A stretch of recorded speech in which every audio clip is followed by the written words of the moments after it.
What if I told you, in Iran, women are banned from going to soccer games? Mom, take the ball. I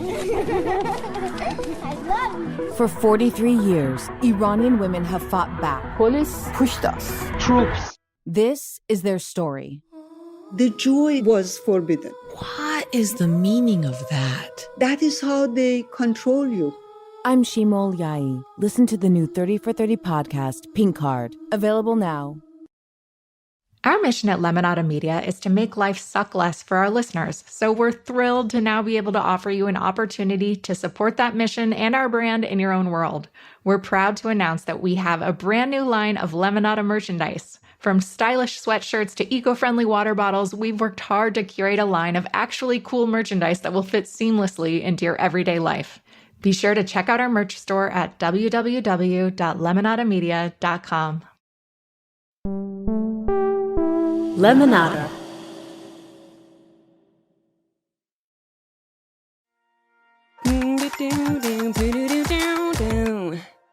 Hello, and welcome to a special episode of Funny 'Cause It's True. I'm Elyse Myers. Today, I'm bringing you an episode I did with Podcrushed, the podcast where Penn Badgley reads your middle school story. I sat down with Penn and his co-hosts Nava and Sophie and shared the real story behind the taco date, how I knew Jonas was different from all the other men I had dated, and what I would say to 12-year-old Elyse today. I hope you enjoy listening to this episode as much as I did making it. And if you like what you hear, listen to and follow Podcrushed wherever you listen to podcasts. All right, now here's the episode. It slips off my foot and it sends me like just straight through the air, and I have a skirt on, and I am like just sliding like I'm coming into home base, like on the dirt in front of this dude that walks right by me. He goes, "What's up, Elyse?" My skirt's over my head. And I'm like, "How's it going, Eric?" And he just like walks right by me. And the takeaway from that was, oh my God, Eric knows my name.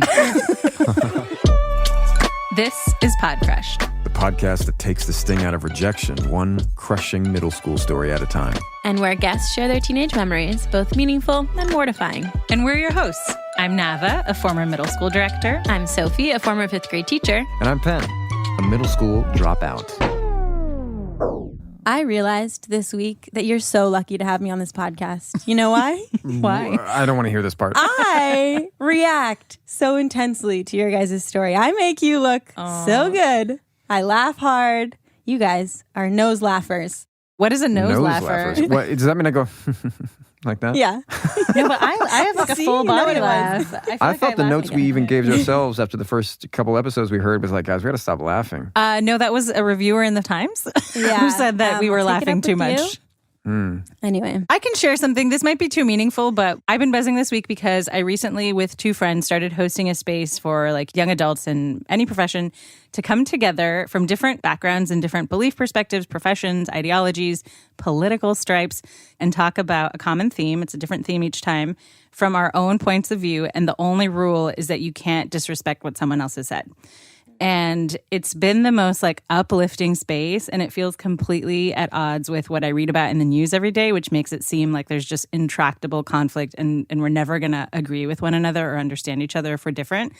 And I've honestly felt really happy and joyful in a way that I hadn't in maybe like a couple of years, just reading the news and feeling really bleak about the state of the world. That's really beautiful. I could actually see that. It's like, wow, Nava, you seem like you're glowing. Aww, that's very sweet. Say, like, you seem not bleak for once for the first time in 3 years. You know what's interesting? I'm not bleak in my outlook. However, I like wear a bleak disposition because it's like edgy. Look, it's sexy. You know what else is sexy? You know who else is sexy? You know when else is sexy? This doesn't make sense. What's happening right now? Because we got. You know what's funny? I wish Elyse was here just for this moment. Our guest today is Elyse Myers. She's a storyteller, comedian, content creator extraordinaire. She's popping up on your TikTok all the time, probably with stories from her life that everyone can relate to. Shout out to Mr. C, the 7th grade substitute teacher that I had who, at 11 years old, told me I was too fat and not pretty enough to be a cheerleader, so I should probably try wrestling instead. It's more suited for my body type. I hope that you're having the day that you deserve, excruciatingly so. At this point, she's basically the internet's best friend, and like all best friends. Elyse reminds us that even in our less than glamorous moments, we're not so alone after all. We had so much fun talking to her in this episode. Don't go anywhere. We're going to be right back.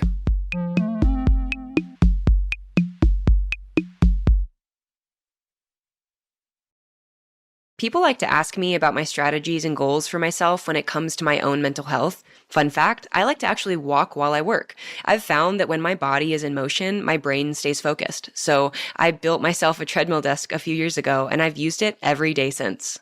We're used to managing and figuring things out on our own, including our own mental health. But what happens when our tools, whether it's meditation, doing deep dives on TikTok, or your homemade treadmill desk, what if they're not enough? Hers offers access to mental health care that can support you in your day-to-day. At forhers.com, you can get access to healthcare providers who are available for your mental health and can prescribe trusted medications to treat anxiety and depression if they're right for you. And it's all 100% online. If prescribed, you can get your first month of treatment for only $25 and afterwards for $85 a month, or $49 a month with a 3-month subscription. Head to forhers.com/Elyse to start a free assessment today. That's forhers.com/ELYSE. Hers makes it so simple. For example, there is no insurance required. It doesn't really get simpler than that. Get started today with a free assessment at forhers.com/Elyse. That's forhers.com/ELYSE. Offer is only available if prescribed. Prescription products require an online consultation with a healthcare provider who will determine if a prescription is appropriate. Subscription required.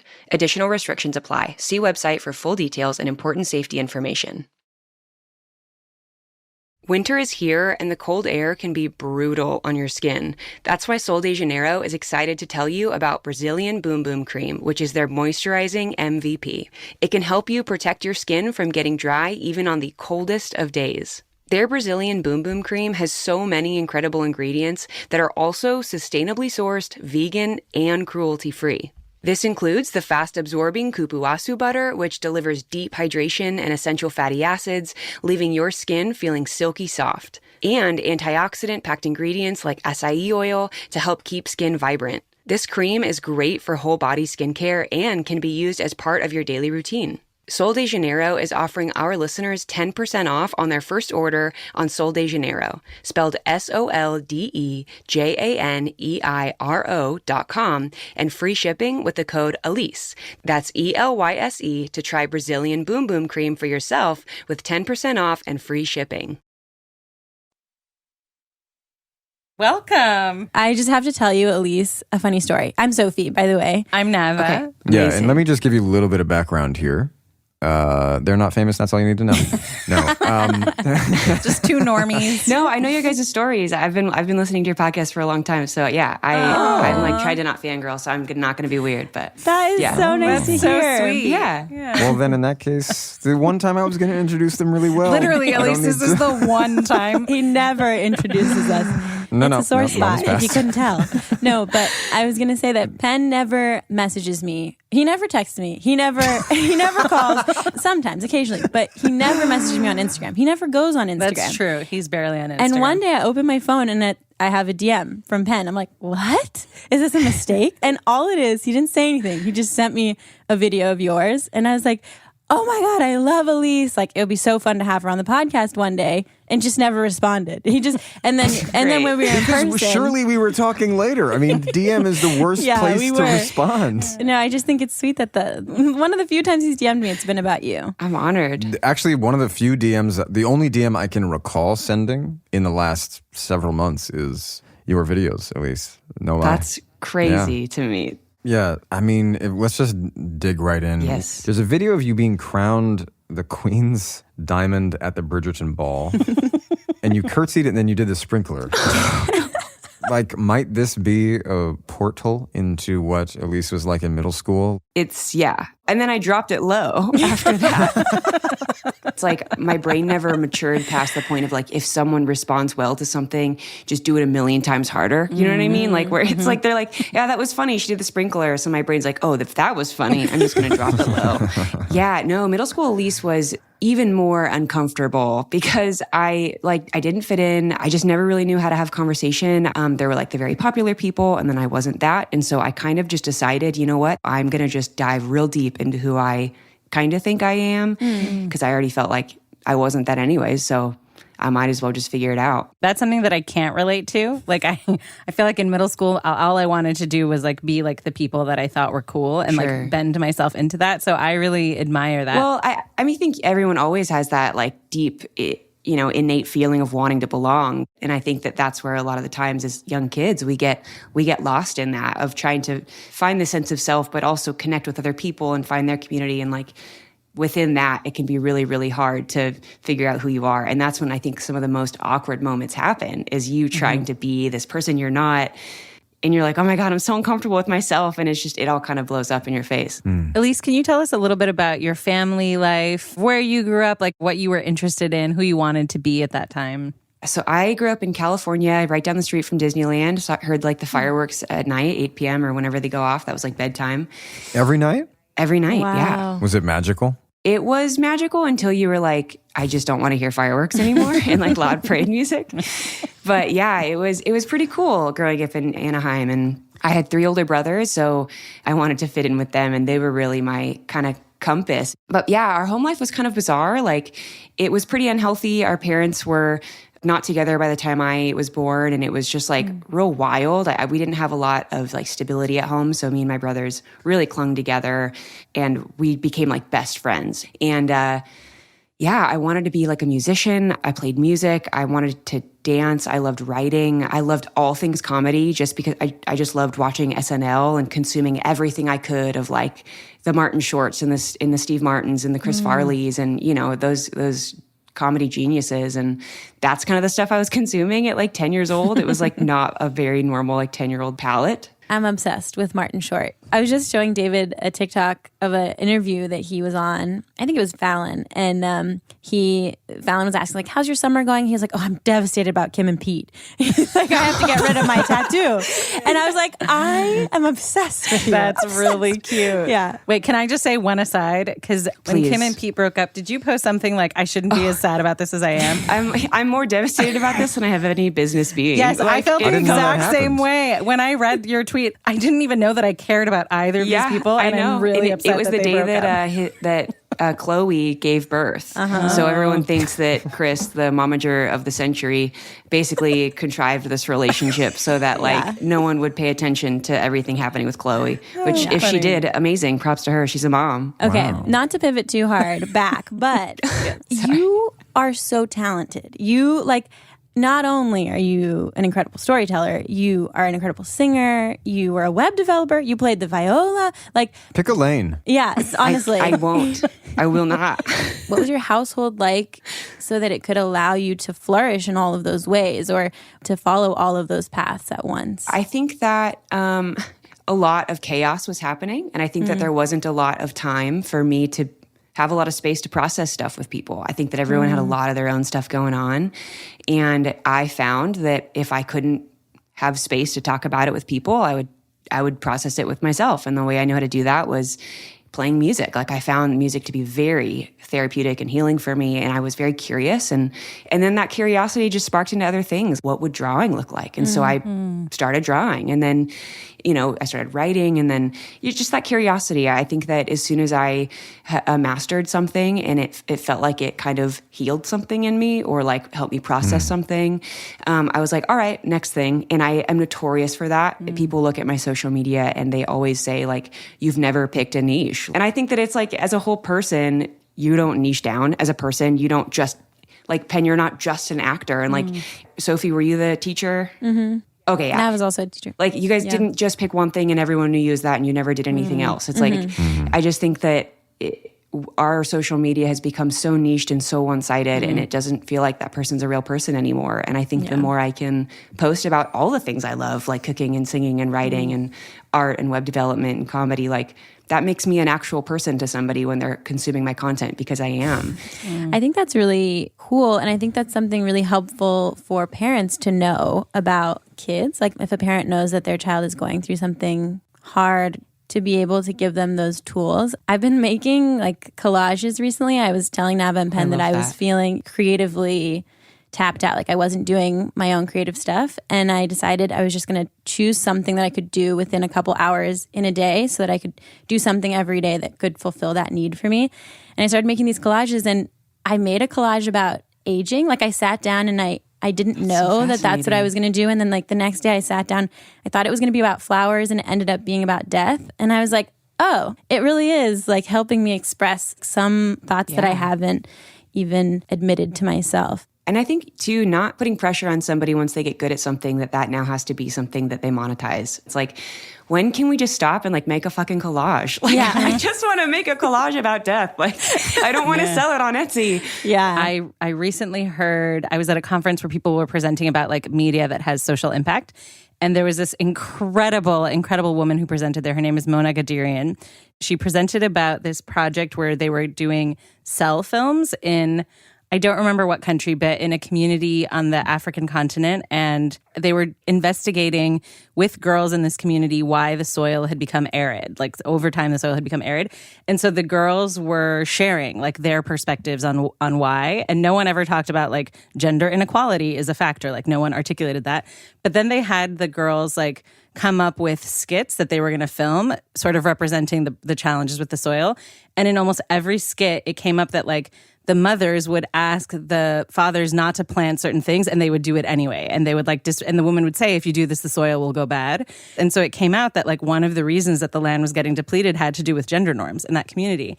And it was like really powerful to see that came out through art. And it would have never been expressed otherwise. They wouldn't have, consciously articulated that. It was just they were reflecting their reality. They were sitting down to make a collage about flowers. And it turned out to be about death. Actually, in this case, that was true. They sat down to make a movie. It's all connected. And it was about how men don't listen to women. It's basically crazy. Death. Just kidding.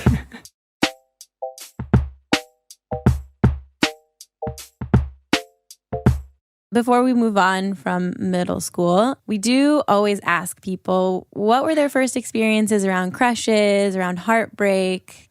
Oh, yeah. Oh, my God. So there was like this one specific person that I was absolutely obsessed with before I had like a boyfriend, anything. And he was like the popular person at this school. And he actually follows me and will message me, which is, I literally revert back to my middle school self. And I'm like, oh my God. Like I have my whole husband next to me with my baby. And I'm just like, oh my God, like Eric messaged me. What do I say back? Jonas is like, who? And I'm like, Eric. And like, it was this person for me. And he had no idea I existed. I would volunteer in the cafeteria to avoid talking to people at lunch. Oh, that is so It sounds amazing. so sad, but it actually was awesome. I got like community service hours. I got to wear the whole headpiece and the gloves, and it was amazing. I loved it. But really, I got out of class 15 minutes early because I had to go to the cafeteria. And on pizza day, that's like... that's exponentially valuable to me. I get a piece of pizza, like there's only like 100 pieces. Anyways, so I was running to get to my like shift and and I was wearing these like, like Toms, like slip-on shoes. So I'm wearing these and I slip on a crack in my sweaty feet that have like soiled these Toms after like a year. They're literally just slime. It slips off my foot and it sends me like just straight through the air, and I have a skirt on, and I am like just sliding like I'm coming into home base, like on the dirt in front of this dude that walks right by me. He goes, "What's up, Elyse?" My skirt's over my head. And I'm like, "How's it going, Eric?" And he just like walks right by me. And the takeaway from that was, oh my God, Eric knows my name. Like, that's the best day ever. And I lived on that high for, I think, like a year until I got my first boyfriend. That is so good. Yeah. Your response was so chill. Like you weren't mortified. That's incredible. Oh, I wanted to die for sure. But then when he said my name, I was like... That's it. Everything's been restored in me that's ever been broken. Top of the mountain. that was it for me. And now that he follows me on social media, he is for sure going to hear this. Yeah. So does he know that he's the one? No, not till right this moment. Okay, this is great. Yeah. An exclusive. Yeah. Do you have a first heartbreak that you can share with us as well? Yeah. So I really like this person. He was like my best friend, and he basically asked me out on a dare. He sends his friend to come up to me and ask me if I want to go out with him, which red flag number one, like that's weird. And I was like, absolutely, yes. he didn't talk to me for a whole 7 days after that. And then he comes up to me one day, and as I'm waiting for like my mom to pick me up, and he's like, "Hey, we're not still dating, right?" And I'm like, "No." Are you kidding me? Yeah. So we stopped dating, and then I remember just bawling my eyeballs out. And I got home, and my brother ripped a paper towel off of like the roll, like this rough, like sandpaper paper towel, and just like puts it on my chest. And he's like, "Sorry." I'm just like, it's not okay. Yeah. We ended up dating later, and he ended up being gay. So it all worked out for the best. But yeah, that just felt like so tragic. Like nothing was ever going to be good again in my life after that moment. And then everything was fine. Life went on. We have people send in stories, and that's actually more common than you would think, that people get their friends and it's a dare and it's not real. And I'm like, where did everybody learn this? Like, what was so the cruel, method and kids don't even know. It's like so messed up. Yeah. Did that ever happen to any of you? That didn't happen to me, but I was in a relationship when I was in elementary school, and he ended up being gay. And I found out like through the grapevine. Like someone else like, "You know he's gay, right?" And I was like, "Okay, that's de facto our breakup. Okay, all right." You're just like, anything else I should know about the person I'm dating? Perfect. All right. Yeah. Thank you so much for your service. Yeah. Yeah. That never happened to me. I'd like to attribute it to the fact that I wasn't allowed to date till I was 16, and that was known. But honestly, I don't think anyone was asking me out. How do you feel about that rule of not dating till you're 16? Because personally, I wish that would have been like a rule for me. Yeah. That's interesting. I was actually thinking about this the other day. Like, the only thing that I will say is that I think it delayed being comfortable around romantic situations. Yeah. Like, just like sense. not even being able to think about it. Although I still had my crushes and stuff. So that's like one, I think, drawback. But also, like, what are you doing when you're 12 and dating, you know? What possible romantic health could you be just like growing at 12? Penn, did you have an age that you were able to start dating, or was it just like whenever? No, there was definitely no rules around that. I mean, you know, I moved to Hollywood and was... You didn't get that normal middle school experience at all? I had a bit of it. 6th grade I had. And like most of 7th grade. I think I've just started to get in touch with how certain lessons, like bad lessons, how it imprinted really deeply because it's such an impressionable time. Sure. I think for me, sexuality in particular was just like really distorted, you know? Really? Like the representation of a man, like what a man should be. It was really, really, really like a distorted bar that's also set incredibly high. It's just not like the way anyone can live, let alone like a 14-year-old. But, you know, you have these ideas about how you're meant to be, especially if you're pursuing a craft, you know, as an artist. I was thinking so much about how, like, I say all the time how thankful I am that I'm 28, I'm married, I have a kid, and I know who I am and what I want out of my life. And so I'm very thankful that all of this happened now. And I just couldn't imagine this happening to somebody that was younger. That would be very confusing. Like, you're a very vulnerable person with all these people making decisions for you that impact the rest of your life that you just don't have the brain space or like the wisdom to process. As I was listening to the episode that you guys did, just the three of you, where you were sharing stories, I don't know if you look back on it with like fondness or if you're like still reeling from like hurt that maybe happened in that time. Like, is it like, do you look back on it with fondness, or is it hard sometimes to dig through those memories? I think it's really multifaceted. Yeah. Middle school and high school years for me, they stick out in my mind as like the hardest and darkest years of my life. Wow. But at the same time, I can also recall the sweetness as well.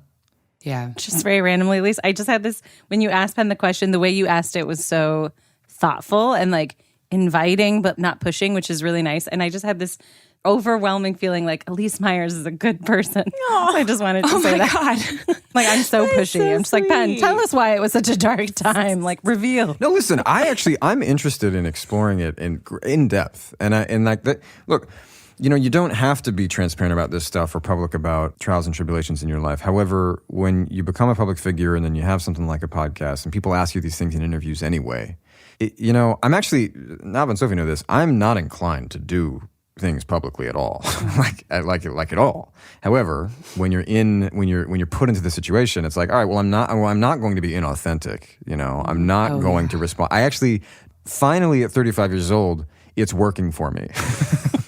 being transparent and authentic in press. Whereas, 15 years ago, it didn't go that way. I remember being asked about sex and dating, and it was for Cosmo Girl or something like that.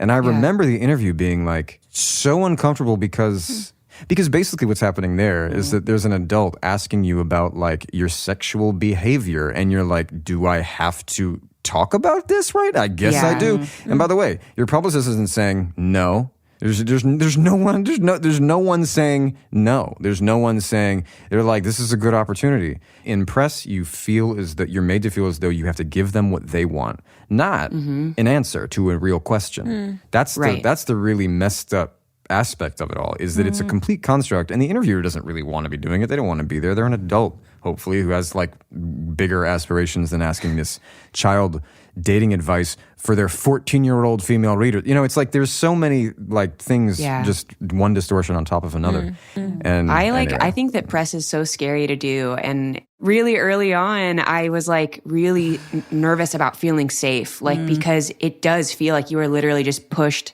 into a conversation, and you don't think about how scary it is because it's just one person. You're not being like asked on a stage in front of a bunch of people. Yeah, but you are. But you don't know that when you say yes, and then all of a sudden you're on a conversation, like on a phone call with somebody who's writing this like article about you, and they have an opinion. Well, and they'll ask every question that you allow them to. It's not that they literally, like, people will just take as much as you will give them. And I didn't know I could say, like, no comment. Like, I just did not even know that was an option. And now building a team around me that helps me feel safe, like, that knows what questions I do and don't even want to go into, like, press, media, interviews, it's so scary, and it just feels like there's no boundary there unless you are very clear about what that boundary is, but you don't know that it's been crossed until it's been crossed, and then you know to have it later, which also feels like shot to the heart because you're just like, oh, I've been betrayed, But being authentic online is very, very scary, because then it's like, okay, well, if I'm going to answer this, I'm going to be completely honest with you. And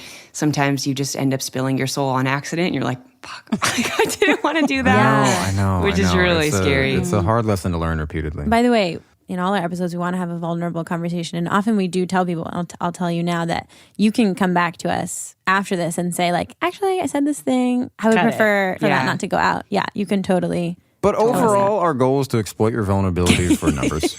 Love it. Perfect. No, I've been learning the art of being like, I really should not have said that. Please don't include that. And I'm learning in the moment to say it. But no, you guys are very comfortable people to chat with. So this is great. That's how they get you.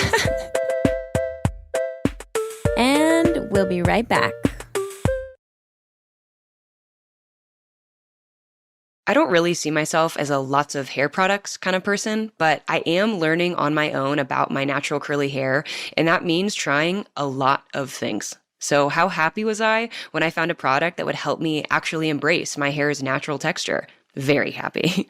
I was introduced to the JVN hair care line by Jonathan Van Ness, and it works for all hair types, including mine. And I just fell in love with the brand immediately, like won't stop talking about it to friends and family, despite their repeated assurances that they get it. Level of falling in love. JVN hair care is silicone-free and powered by this unique, sustainable ingredient, hemisqualane.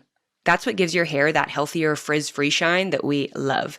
And for those of us with curly hair, the air dry cream is a must-have. It smells incredible, and it's made my new hair care routine with my natural curls so simple. Thank you, JVN. We love you. If you want to try JVN's air dry cream for yourself, and trust me, you definitely do, head to jvnhair.com and use code Elyse20 for 20% off air dry cream and the entire JVN hair collection. That's jvnhair.com and code Elyse20.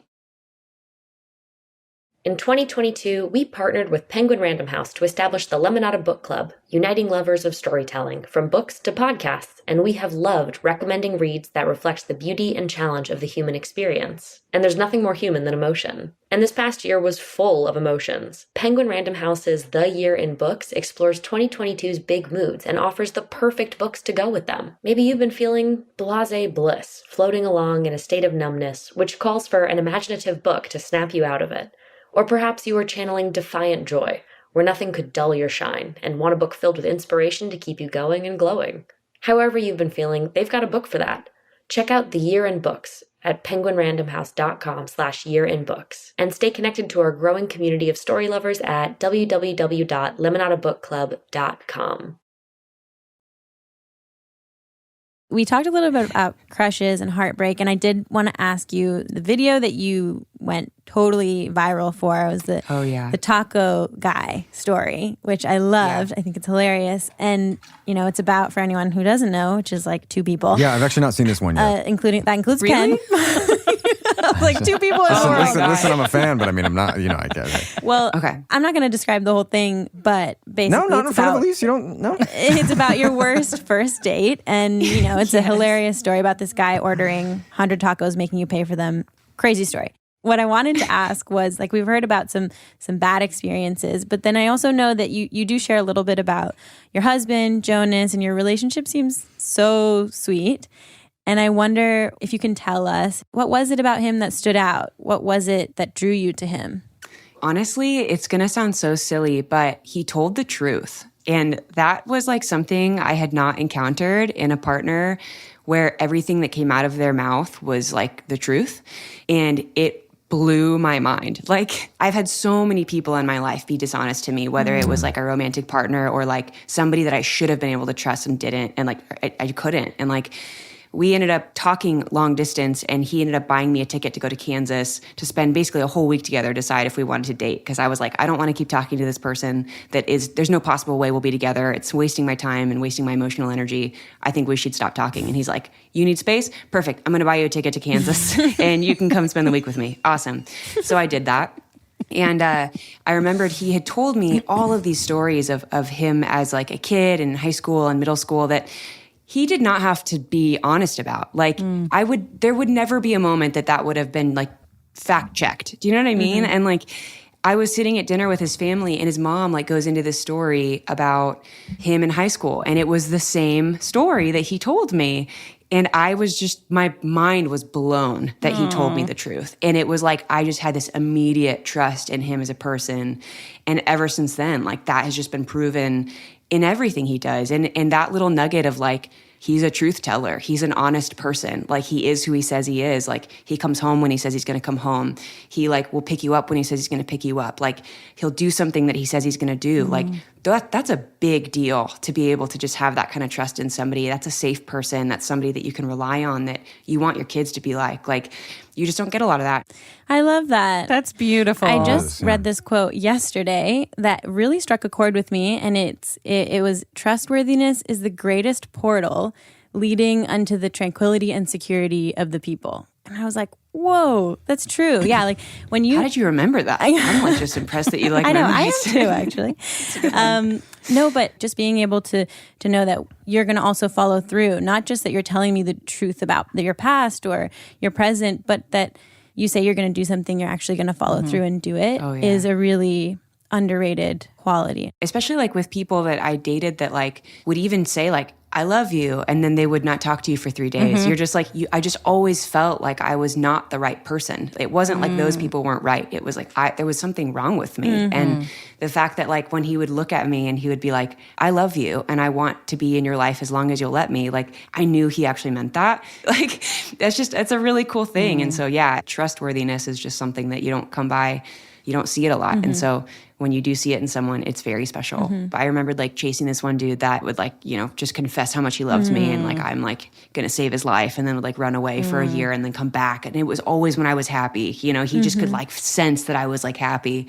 Just did that for like 8 years. It was wild. Wow. And like, I mistook that passion, that feeling of like, drop everything and be with this person, that chaotic, like, passion. I mistook that for like what love was. And so when I didn't feel that with somebody, I was like, I just don't feel it. Yeah. You know, that spark isn't there. And it's like, is it a spark or is it like emotional manipulation? Because that's important distinction. And like, when I realized those are not the same things, like that was kind of a game changer for me in moving into a healthy relationship. We don't even really see those stories told. Because, I mean, the way that we even talk about love, it's akin to spontaneous combustion rather than the kindling of a fire, you know? The kindling of a fire is a very different process from waiting for fucking magic. Literally waiting like, I think maybe lightning might strike, guys. Yeah. I mean, imagine if you had to rely on fire for anything. and you were like, yeah, we don't know how to make it. We just pounce on it when it's flaming, and then we get burnt up, and then it goes out, and we just keep going. We just wait for another one. We just wait for the sky to open up and zap it down from heaven for us to have a fire. If you sort of examine and analyze and explore our cultural teachings about love, they're pitifully incoherent. Oh yeah. They're just like, there's just no guidance there. And I actually feel like maybe part of the reason those years for me were the darkest, now that I think about it, is because what you first start to long for. I mean, the reason that crushes even are a thing is because really you're starting to feel that first spark that could be kindled into feelings of affection and real lasting love if it happens, once you gain maturity and if it's the right person. But, we don't have that. All we have is just these fleeting, ridiculous, childish notions of love that adults think are mature if you just add sex. Mm-hmm. And it's like, no, that's not. It's actually even more immature. Like that logo that says mature. Explicit content, it should say immature. It's war and violence and sex. That shit is childish. Yeah. One of my cousins told me this once. I had like a decade-long phase of that, of like only being like interested in like a push-pull. If it was stable, I wasn't interested. And one of my cousins pulled me aside once, and he was like, Nava, you are doing the wrong thing. Like you are investing in the wrong men. You have to evaluate this. And he said, you're looking for excitement, and you're confusing it. And he said, there's nothing more exciting than a stable marriage. And I've never forgotten that. And I think that that's so beautiful. Like chills. It took me like 3 more years after that conversation to be like, oh, he's right. Listen, but it was good. That. But I was just like, that's not what I'm doing. I love Greg. Like, I have to be with Greg. But, Greg. No, but I'm different. This is a different situation. But I get it. No, that does make sense. Normally you'd be right. Yeah. However, you don't know Greg. This one time. Yeah. Oh my God. Wow, that took a hard right. I like that. Before we move on from Taco Guy, because this was originally about Taco Guy. Was this about Taco Guy? Originally, a while ago. Did he ever reach out to you? Like, did he ever say anything? No. Wow. I never got any info from him, but I did hear that it happened to 3 other people at the same Taco Bell. So does he just like run a taco scam? I don't know. So if you haven't heard the taco story, essentially I was on dating apps before dating apps were actually a thing. It was like Craigslist at that point, and it was shameful. You couldn't tell anybody that you're on a dating app at that point. So no one knew what I was doing to keep me safe. This guy messaged me and he's like, I like your face. Let's get some food. And at that point I'm like, that's everything I need to know. Like, you're my husband. Let's get some food. So he is like, drive to my house. And it's like a 45-minute drive. Red flag. No, I'm blazing right past him. I'm colorblind to red flags at this point. And I like show up at his house. He's standing outside of his house. And he goes, hey, I can't find my keys. Can you just drive us there? And I'm like, where are we going? He's like, I'll just tell you. What? He literally was giving me turn-by-turn directions. And he could have been taking me to like an abandoned warehouse. Oh, I wouldn't have known. Goodness. And then he tells me to turn into this parking lot, and he turns me into Taco Bell. And I was like, okay. And I was like, dine in or drive through? And he's like, drive through. And I was like, okay, he has a plan. Like, he's got like a cute romantic picnic set up. You know what I mean? Sure. And so we go to the speaker, and he like leans over me and just orders 100 hard shell tacos. He says 100? 100 hard shell tacos. He literally cuts the girl off, was like, hi, welcome to Taco. 100. I would like 100 hard shell tacos, please. What? And then he looks at me and he goes, do you want anything? And I was like, no, I think that'll cover it. And then I'm wondering, like, are those all for him? Is he going to share any? So then he does the whole pat down of like, I can't find my wallet. No. So I was like, did you forget your wallet? He's like, yeah. And I was like, do you need me to pay for it? He's like, yeah. And I'm like, okay. Was this the 39-cent taco days, or like how much we're talking here? It was $150. Elyse. So I paid for it. And then I was like, where to next? No. What on earth? You're like, this is going well. I like this. If I'm being fully honest with you, I was really scared. And I thought, I'm going to do anything I need to do to get out of this date. And That's nobody making more sense understands now. that. That's making more sense that does now. make more sense. So I'm thinking, okay, this girl's going to know this is a weird situation when she's making the tacos and bringing them to our car. They're going to think this is weird. No one thought it was weird. And so then I was like, where to next? And he's like, oh, we'll go back to my house. And I was like, okay. I'm scared if I say no, like, I don't know. Nobody knows I'm on this date. I was Women ashamed. are so conditioned to say yes. Yes, I hear you. I hear you. Sophie, no, I have wild stories of like putting my life in danger, knowing that I was putting it in danger because I couldn't say no. No, I can totally picture being in this situation. And really, it's one at a time. It's like one decision at a time. Yeah. Oh, my goodness. So anyways, we walk in. His dad's on the couch. We have to walk in between his dad and the TV to like get to the kitchen. First, I'm like, he lives with his dad. That's weird. And then I was like, he lives with his dad. Like, I don't know. I honestly don't know what I was thinking. I was like, I'm going to eat a taco and I'm going to get out and be like, oh my gosh, I have to go. We get to his kitchen and it's like a Coca-Cola themed kitchen. You know, like everything's red and sparkly. So he unleashes a pack of tacos onto the table and screams, "Let's feast," at the top of his lungs. What? And just starts chowing down. And we're just eating crunchy tacos in silence. And it's just the most I think I ate a taco in like 3 bites because I'm like, I need to get out of here. So his dad comes over. And this is where I'm like, I'm actually going to die. His dad comes over and grabs a taco, stands over us at the table, and eats the taco. And lettuce is just like falling in my lap from his taco. And he goes, "Do you want to go see my studio?" No. Oh my God. And I was like, "No, I'm okay. Yeah. Thank you so much." Thank and I God. grab all of the tacos because I paid for them. And that's my whole food for the week. And I had no money in my bank account now. So I grabbed I'm just holding all of the tacos. And I walk out the door and he's like, "Do you need help?" And I was like, "No, I got it. Thank you so much. Thank you so much. I got it." And I'm like just walking to my car and I pile my car with tacos and I drive home. And I didn't tell a soul because I was so embarrassed. Oh. And everyone's like, "You're such an idiot. Like, how could you get in that situation?" And I'm like, you just don't understand until you're in that moment. I totally get it. It was one decision at a time. Yeah. No. So anyways, that was the story. It's not funny at all. Who told you that was a funny story? When you told it, but now tells it's it. funny. Anyway. But now, I mean, it's a completely different story to me. Yeah. Yeah. Wow. Thank you for sharing it. Yeah. But I did eat all the tacos. I'm really proud of you for grabbing the tacos. Yeah. That's a You know what's baller funny move. is that I'm hungry now, and I was just thinking, I was like, Yo is it quiero really Taco funny Bell. if she ate 2 tacos? You know, you're like eating the one.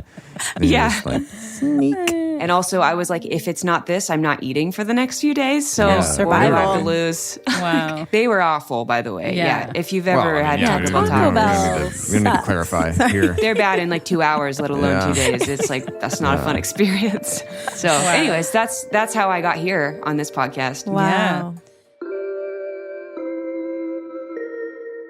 One of our previous guests, Sebastian Stan, we had like a lengthy conversation with him about social media and some of the perils of social media. I'm just curious, as someone who has probably experienced both like the highest highs that you could have and the lowest lows, like how do you grapple with it and how do you protect kind of your like mental health in this process that you're in? I don't grapple with it. I don't even know actually what that word means. There has to be such a very distinct like separation between you and the people that are consuming your content. And that's good and bad because it blocks you off from so much kindness. Like there are people that just will pour their heart out to you and love you and want to support you. And unfortunately, you have to miss out on a lot of that as well because there are also people that have committed their whole lives to disliking you and follow you only to hate you and will respond to everything that you do with so much anger and like confusion. And you're just like, why are you here? Like, if you don't like me, just don't be I'm here. compelled by hatred. Also, I am very vulnerable in what I talk about, and I speak a lot about mental health and just the highs and the lows of normal life. So I've just had to make a very clear-cut boundary of like, there are certain things that I will read, like comments, I won't go down too far. I usually don't read my DMs. I have somebody go through those for me because I just can't. I can't, my eyeballs and my heart like can't deal with that. If I want to keep doing what I want to do here, which is like make people feel like they're loved and they're seen and they feel like they belong, like in my content, then I need to stay healthy, but I also need to just like keep plowing through. Social media for me isn't social media. It's not like an account that I go on and I can enjoy. It's like, it's a channel, it's a show. It's not personal anymore. It's more content driven, which has been a hard thing to rectify in my brain because I want it to be personal. I want it to be my own, and it just isn't anymore. And it's like, how do we move on past that? And where do I find that personal feeling in my media that I'm consuming outside of Instagram or TikTok. Well, if I can say, it's just you've found a sweet spot. Yeah. You've managed to make quite intimate and vulnerable, as you said, but then very funny and light. It just strikes a balance. It's just uncommon to find on social media. Like, your videos are just a rare little ray of light on there. It's just so lovely. It's just so Sophie said it. Like, I never DM Sophie. Why would I DM Sophie? Because we're friends. Friends. Exactly. As friends, why would I DM you? No, it's true. It's true. Yeah. Yeah, thank you. That it's like that's everything that I kind of want to create with my content. And what I've found that's so cool is even videos that I make are this weird way to connect everyday people that are just living life on social media and mega celebrities in this really bizarre common ground that I'm here, Reese Witherspoon, here's my friend from childhood. You guys should connect. That's literally what it's done. And it's just so bizarre to me that can happen. The fact that I'm sitting here talking to all three of you right now is so dumb. This is so dumb. How does this happen? This isn't real. Yeah. We're we shouldn't be here. Our podcast is pretty stupid. Yeah. No, in the best way. So sweet, it's just this opportunity is so wild to me, and the fact that doors keep opening like that because of the content I'm making, I'm just so grateful. And so, yeah. I do want to say something about negative comments. I really appreciated your answer and that you didn't gloss over it. I've just learned to let it roll off my back. Someone had once sent me a really bitter text somewhat recently, and it really hurt my feelings, and I was really upset, but I also knew that it had to do with what that person was going through. And a friend of mine had come over that day, my friend Makina, who I love, and I showed it to her because I was really upset. And she's like, this obviously has to do with what this person is going through, but if someone walks up to you and slaps you, that's going to hurt. She's like, this person just slapped you over this text message. It's okay that it hurts. Of course it's going to hurt. Mm-hmm. And I feel like it's the same with negative comments. It's totally about those people and their bitterness or jealousy or whatever they're going through, but it hurts. Yeah. You're human, One thing I started doing in college that I use now, it's harder to use now as the hatred just is, the volume is higher. Saying I receive that and I don't receive that. I've talked a lot about that in my videos of being able to say I don't receive that out loud. I say it out loud. It allows my brain to hear that I don't align with what that person is saying about me. Mm-hmm. And it allows me to remind my brain hey, we don't actually believe that. And that for me helps me kind of separate the mental, this isn't true. And then the heart of this hurts though. It helps me kind of separate those and still allow myself to feel it without believing it. And then alternatively, when people are kind, being able to say I received that. And it allows you to have it and take some time with it before you really believe it. But you're I'm going to hold on to it. I'm not going to throw it away because I want to believe that about myself. So those two sayings have been really helpful for me. But again, it's hard when the volume is just so high. People are so bold. The one time I had an experience with this, I sometimes post videos of David, my husband, who's also our editor and producer, on my TikTok because he had a ridiculous glow up. It's so ridiculous. His high school photo versus how he looks now is so funny to me. And I will just I just recycle it. I know people are going to watch this. They're going to love it. And one time I was just doing that. I was recycling that high school picture of David's. And I think there was a trend where it was showing my husband thinks we would have dated in high school and here's why we wouldn't. But it was always the girl was really dorky and the guy was really good looking. And so I reversed it and I showed David looking really dorky and some high school pictures of me and then pictures of us now. And it got on the wrong side of TikTok. No. It got for me, it was a lot, 2 million views, hundreds of people being she's so ugly. She's aged so poorly and you have to divorce her. Someone said you should be so ashamed of yourself. You should die. Just truly ridiculous things. And I was okay. David was Sophie, delete the video. This must be really hard for you to hear. And Penn, I agree with you. I think a lot of times people are lying. But for me, I was you're just dumb. You're so dumb. Well, yeah. I mean, I think what you're I actually agree with you in that. I think sometimes it's so trivial that all it shows you is who even has the time? Why are you wasting your consciousness on this moment, bro? Yeah. What are you doing? I'm cute. I look cute. Even if you didn't die. I know. No, let's just you know what? Let's just hypothetical. Let's say you didn't age well.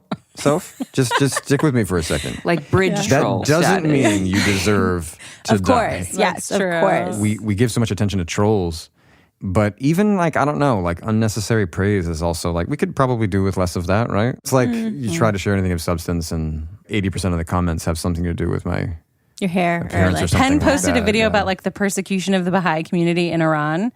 And the comments were like, "You're so hot." It's just like, Yeah. that's well, so and that's what I mean. It's like, tone-deaf, that's you actually know? the same thing as saying you're so ugly you should Totally. die. It literally has the exact same validity, and I value it in the same way. Like, it doesn't, there's not an ounce of feeling good about that. It actually, what it proves is that by and large, trying to share anything of substance for me in this particular way, and in the way that I'm doing it, by the way, I think, one thing you've cracked the code of, Elyse, is like how to get people to really listen and enjoy something rather than being like, double tap, double tap, just like hearts drooling. It's just like, it's just meaningless. I was going to ask you, I've been very curious, like, so for me, I don't play like characters because I am myself in videos. Like for you, what is that like being like another person in a character, like, and having to like separate people's affection for you versus their character?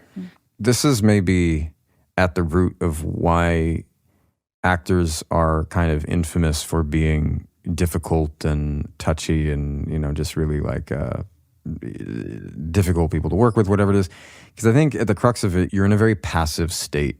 But people treat you like an active agent when you're actually a very passive like instrument.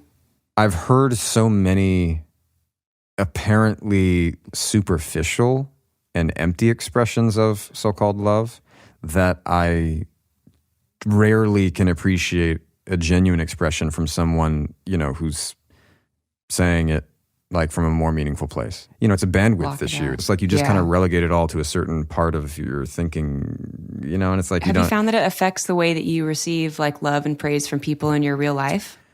I think in my closest relationships, I'm actually, I'm an authentic and genuine person in relationships, and I don't think I struggle with expression. I don't think I struggle with intimacy, but I think anybody in my position or a position like it, I think, you do eventually develop a complicated relationship to attention, and it's cameras. I mean, I don't have a value neutral relationship to cameras. Anybody pulls out their phone and wants to take a selfie, it's like, that's, it's incredibly, I don't have to think about it, but I just have like a gut reaction, so I don't know. Yeah. I think that for me, I've found that it like receiving so much from so many people all of the time, like being so open to the entire world all the time.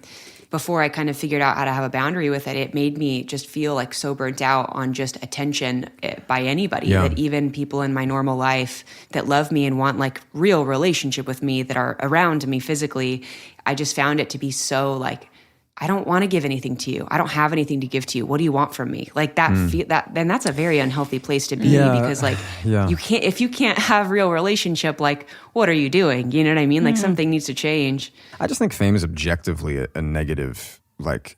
The human heart wasn't built for it. Yeah, no, it's just, I think it's pretty clear. I think enough experiments have been run, Fame doesn't do good for anybody really, past a certain point. But so then what does it mean to navigate it and reconcile that and negotiate with it?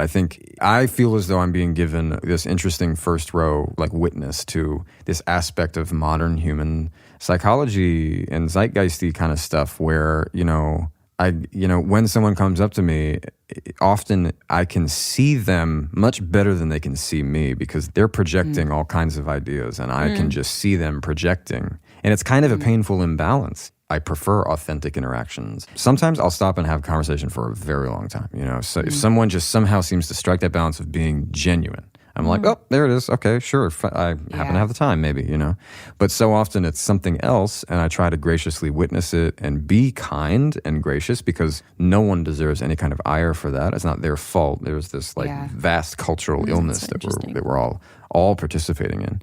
And look, at the end of the day, if I wanted to end my career, there are ways to do it. So I'm not doing that yet, much as I try. No.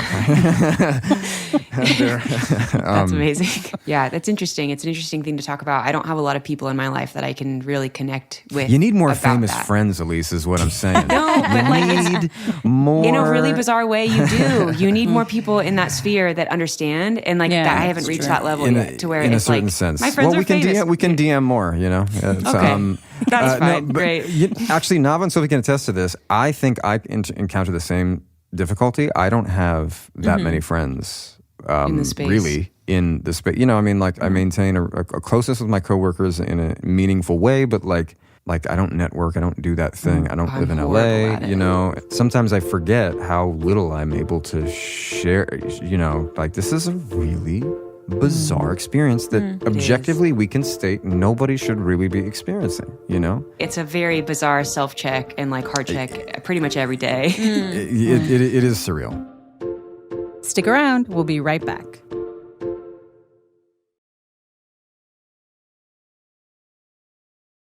We do tend to, you listen to the podcast, so you know this. We tend to ask people about their spiritual practices, if they have one. That's how the three of us connected.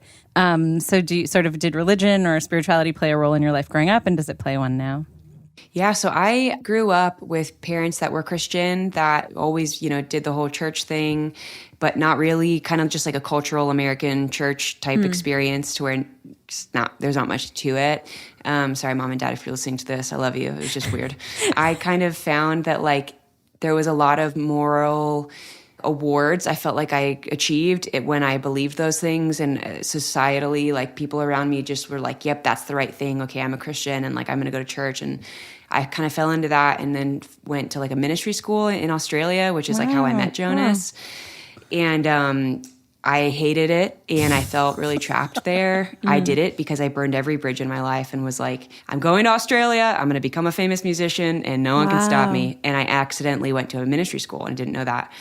So I was too proud to say anything. So yeah, I ended up kind of doing that, and I decided, well, it's my only degree. I don't know what else I'm going to do. No one's going to hire someone with a Christian ministry degree from Australia that doesn't even translate to a bachelor's in the States. So I'm going to try and work for a church.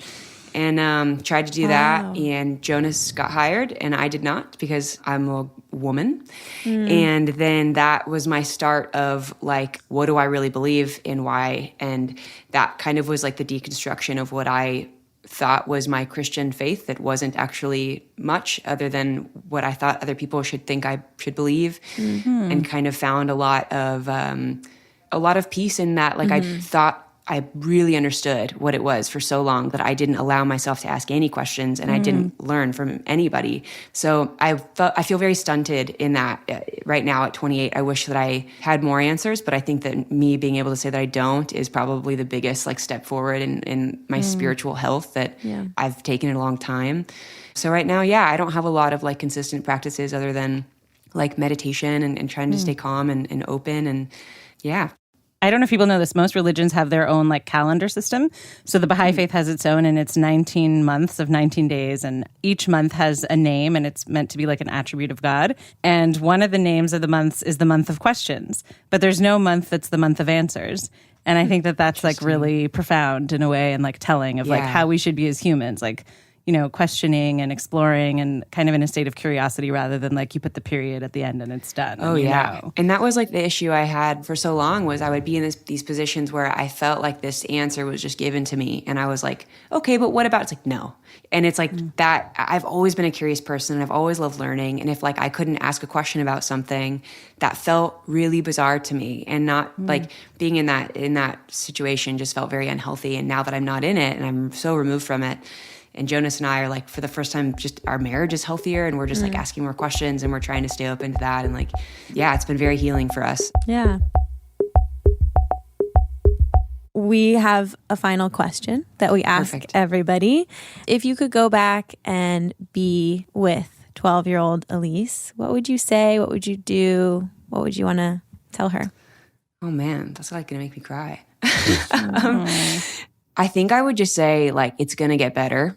It's going to get really bad, and then it's going to get so much better. And I think I would just encourage her to trust her gut. There was a lot happening at around 12-year-old Elyse that made me feel like I couldn't trust me. And a lot of the things that I I could have avoided a lot if I would have just trusted my gut more. And I think that as young kids, we're not taught to trust ourselves because there's a lot of like hormones and a lot of like things that we kind of are made to feel crazy.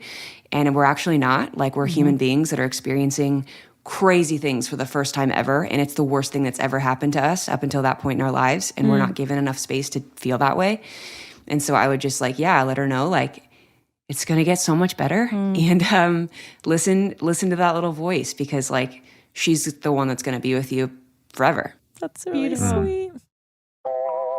Like, I don't want this to end. I like want to keep talking to Elyse. I love you. We have to bring you back. We'll have to connect offline. Yeah. This is cool. Yeah, it really has been such a pleasure. It's been so good to talk to you guys. Yeah, so good to talk to you. Today's real life listener submitted story is one of our favorites. Yes, I know we say that almost every story, but this really is a top 3 contender. It's called Trial at the Bowling Alley, and it's just so beautifully juvenile. It was 6th grade, spring of 1998. Woo! My crush on Lucas was strong. I knew it. He knew it. And every single one of our classmates knew it. So when we had a barely chaperoned bowling night in Bay City, Michigan, I think we all knew it was time to define the relationship. I was confident and very forward for a 6th grader. I told my girlfriends that tonight was the night. I needed to make my move. They told me they'd handle it. So after I threw my 10th gutter ball of the night, thank you, my friends made their move. They grabbed me and Lucas, sat us down in navy plastic cafeteria chairs right across from each other, face to face. A murmur rippled through the crowd, and soon all of our friends were whispering and lining up around us. The girls all formed a semicircle around my chair, and the boys around his. One by one, the girls and boys took turns stating their case to Lucas. A girl would go telling him why he should take me as his girlfriend. Then a boy would go telling him why he shouldn't. One by one, all of our classmates pled their cases while Lucas and I sat across from each other in the most metaphorically and literally uncomfortable plastic chairs. Now, after the final argument, Lucas said he needed some time to think. He whispered with his buddies for a while. I sat there, sweating, waiting for a verdict. Finally, he rejoined the group to make his very public decision. Lucas would, in fact, have me as his girlfriend. I was thrilled.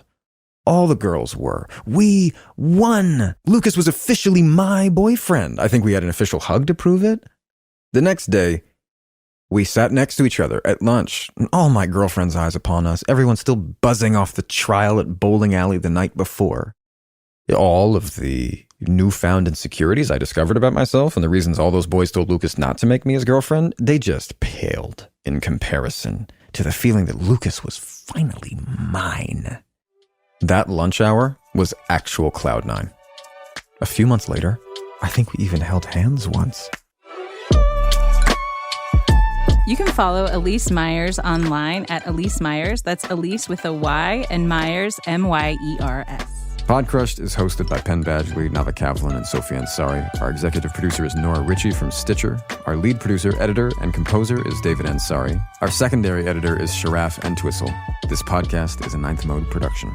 Be sure to subscribe to Podcrushed. You can find us on Stitcher, the SiriusXM app, Spotify, Apple Podcasts, or wherever you listen. And while you're online, be sure to follow us on socials. It's at Podcrushed, spelled how it sounds. And our personals are at Penn Badgley, at Nava, that's Nava with 3 N's, and at Scribble by Sophie. And we're out. See you next week.